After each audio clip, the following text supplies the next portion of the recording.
Hi everyone, and welcome back to the 8th video of the Old Testament Survey course. In the last section, we gave an organizing framework of the Old Testament history. In this section, we'll do the same for the literature of the Old Testament itself. That is, we'll look at the organization of the Old Testament books.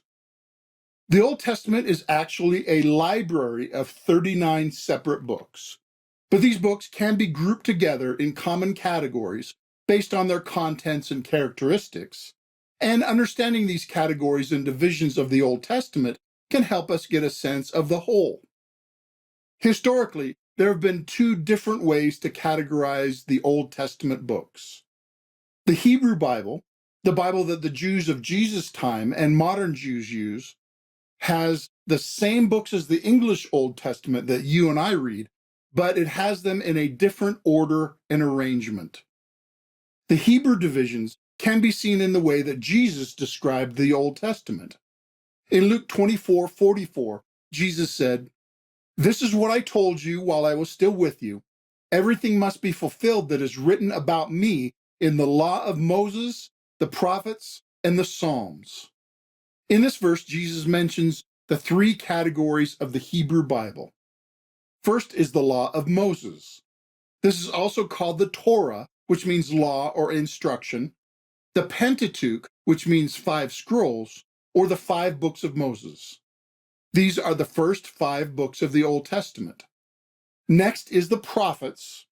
In the Hebrew Old Testament, this group is divided into 2 subcategories: the former prophets, which are the history books like Joshua, Samuel, Kings, etc., and the later prophets, which are the writing prophets like Isaiah, Jeremiah, Hosea, Amos, etc.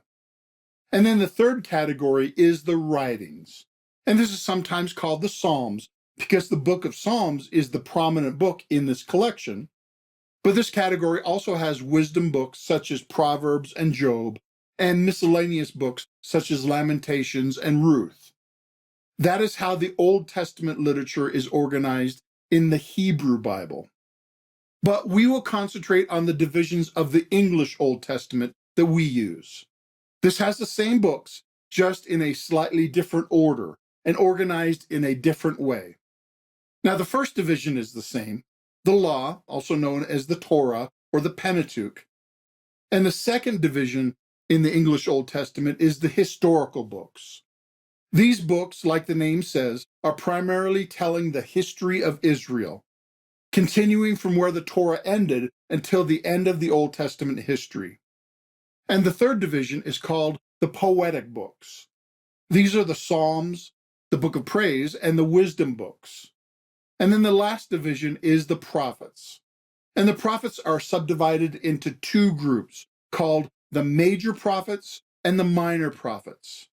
Now, don't let these terms confuse you. Major and minor have nothing to do with their importance or influence. Every prophetic book is very important. The terms major and minor simply refer to the relative length of these books. The major prophets are longer books, and the minor prophets are shorter books. That's all that those terms mean. Now, let's go through and list the books in each division.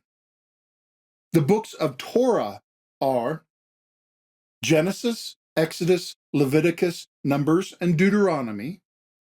The historical books are Joshua, Judges, Ruth, 1st and 2nd Samuel, 1 and 2 Kings, 1 and 2 Chronicles, Ezra, Nehemiah, and Esther. The poetic books are Job, Psalms, Proverbs, Ecclesiastes, and Song of Songs. The major prophets are Isaiah, Jeremiah, Lamentations, Ezekiel, and Daniel.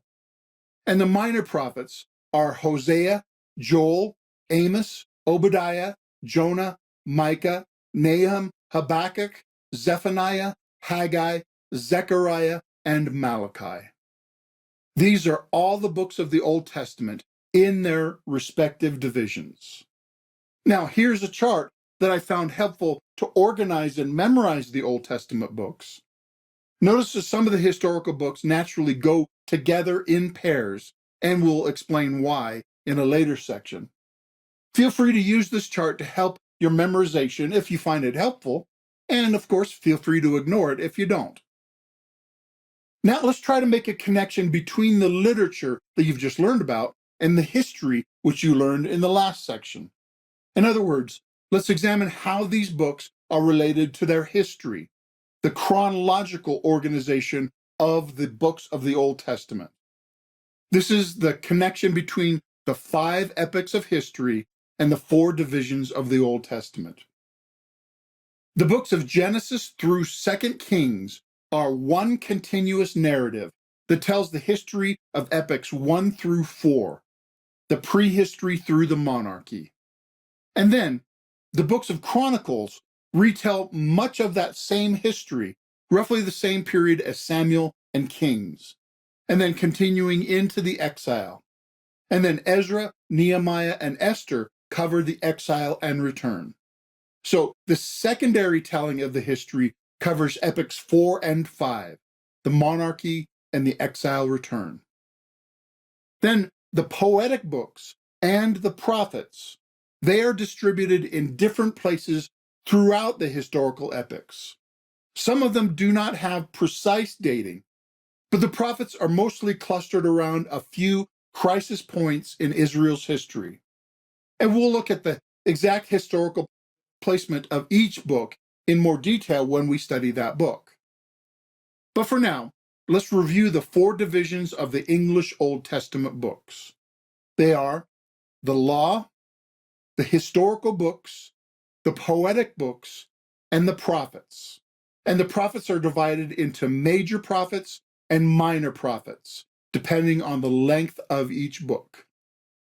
Now, hopefully, this provides you an organizing framework to understand the literature of the Old Testament and helps you to see the grouping characteristics of each book.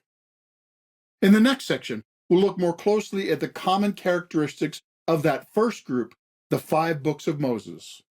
Until then, thanks for watching.